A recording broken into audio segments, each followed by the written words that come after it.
안녕하세요. 중국어로 가는 한문의 저자 김동량입니다. 이번 강의는 430강이고요. 바로 앞에 강의에 이어서 반란에다 과의 기본을 두고 파생된 글자와 70강에서 배운 곡선, 곡의 기본을 두고 파생된 글자를 배워보도록 하겠습니다. 반란에다 과자는 우리가 바로 앞에 강에 설명드렸었고요. 뼈 사이에 낀 고기를 빼내는 일이다. 자, 뼈만 남는다는 것은 뭔가가 죽은 거죠. 자, 관련 글자를 배워보도록 하겠습니다. 첫 번째 글자는 재앙화, 그리고 두 번째 글자는 승낙, 확실히 긍입니다. 자, 재앙이라는 것은 신이 내린 벌로 인해서 사람이 죽거나 다치는 일이다. 자, 보이다 시자에서 신의 의미가 있는데요. 시식강에서 우리가 보이다 시자를 설명드릴 때 어원은 제사 향불이다. 자, 제사는 누구를 위해서 지낸다? 조상님이나 하나님 신에게 제사를 지낸다고 말씀드렸고요. 그래서 보인다라는 의미도 있지만 이 보이다라는 의미와 조상님, 하나님, 신의 의미가 같이 있다고 말씀을 드렸었습니다. 그래서 다시 앞쪽으로 와서 보면 보이다 시자라는 뜻을 가진 이 글자에는 어떤 의미가 있다? 신이라는 의미가 있다. 자, 반란에다 과자는 뼈만 남는 거, 뼈만 남는 것은 곧 목숨을 잃는 거. 자, 죽어서 뼈만 남았다 그런 뜻이니까요.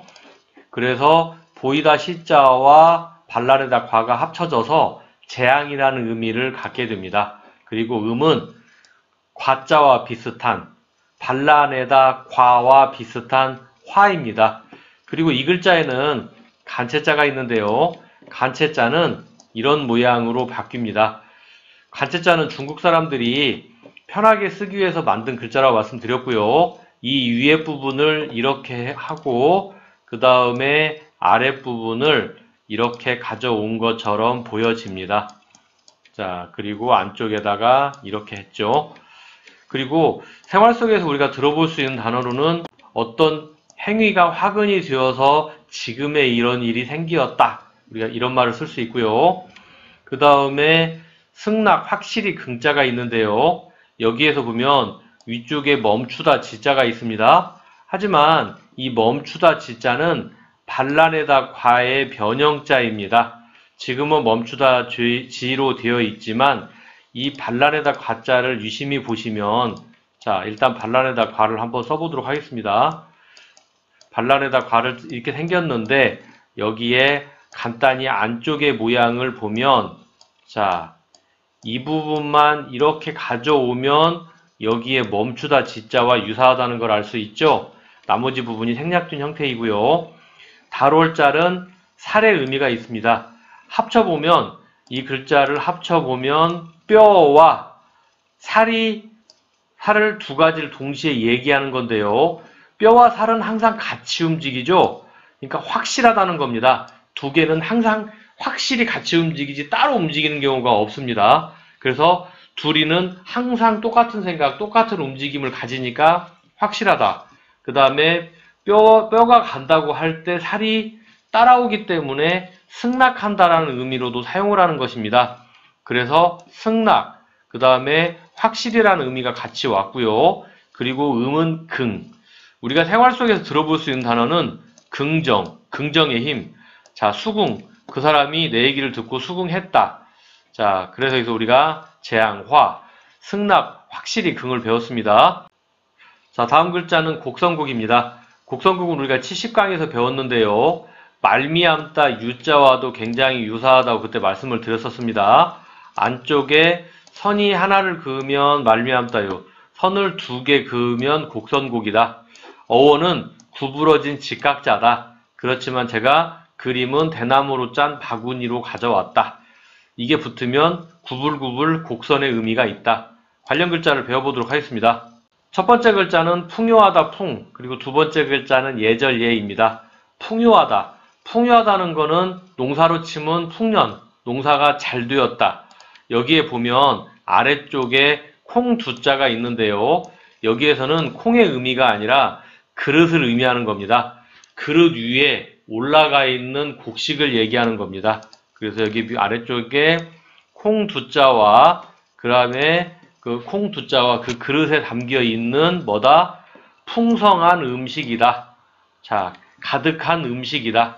자, 곡식이 풍성하게 있는 모양이다. 이 곡선 곡자는 여기에서 어떤 의미를 갖는다? 곡식을 올려놓은 겁니다. 그릇에 곡식. 자, 그래서 풍요하다는 의미가 있고요. 생활 속에서 우리가 들어볼 수 있는 단어는 풍족하다, 풍요하다. 그리고 이 글자에는 간체자가 있는데요. 간체자는 간단히 선을 3개 가져온 형태입니다.